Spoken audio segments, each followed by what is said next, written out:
தொழிலாளர்களுக்கென ஒரு இயக்கம் செயல்பட்டது என்றால் அது அனைத்து இந்திய அண்ணா திராவிட முன்னேற்ற கழகமாகத்தான் இருக்க முடியும்.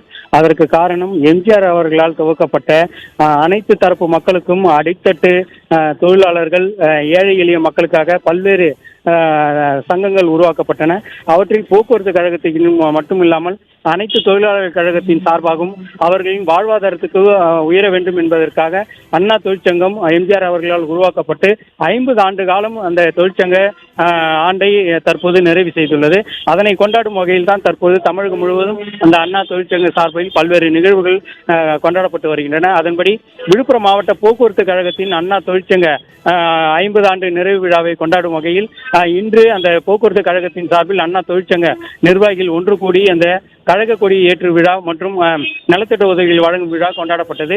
இந்த விழாவில் முன்னாள் சட்டத்துறை அமைச்சரும் அதிமுக மாநிலங்களவை உறுப்பினருமான சி.வி. சண்முகம் அவர்கள் கலந்து கொண்டு அந்த அண்ணா தொழிற்சங்கத்திற்கான அறிவிப்பு பலகை மற்றும் கழக கொடியினை ஏற்றி வைத்து அந்த தொழிலாளர்களுக்கும் நிர்வாகிகளுக்கும் இனிப்புகள் வழங்கி மகிழ்ச்சியினை தெரிவித்தார். அது மட்டும் இல்லாமல் அங்கு இருக்கக்கூடிய தொழிலாளர்கள், அதாவது அண்ணா தொழிற்சங்க நிர்வாகிகள் மற்றும் அவர்கள் குடும்பத்தினருக்கு பல்வேறு கட்ட நலத்திட்ட உதவியிலும் அந்த விழா மேடையில் வழங்கி அவர் கௌரவிக்கப்பட்டது குறிப்பிடத்தக்கது. ஏனென்றால் இந்த கழகம் வளர்ச்சி அடைவதற்கு காரணம் இந்த முழுமையாக இந்த தொழிலாளர்களும் ஒரு முக்கிய பங்காக பார்க்கப்படுகின்றன.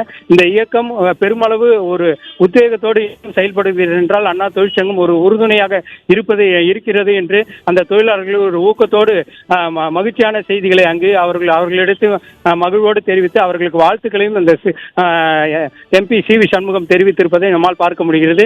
அவருடைய இந்த நிகழ்வு, இந்த விழாவில் கலந்து கொண்டு அவர் தொழிலாளர்கள் நலத்திட்ட உதவிகளை வழங்கியது அந்த தொழிலாளர் மத்தியில் பெரும் மகிழ்ச்சி ஏற்படுத்தி இருப்பது குறிப்பிடத்தக்கது.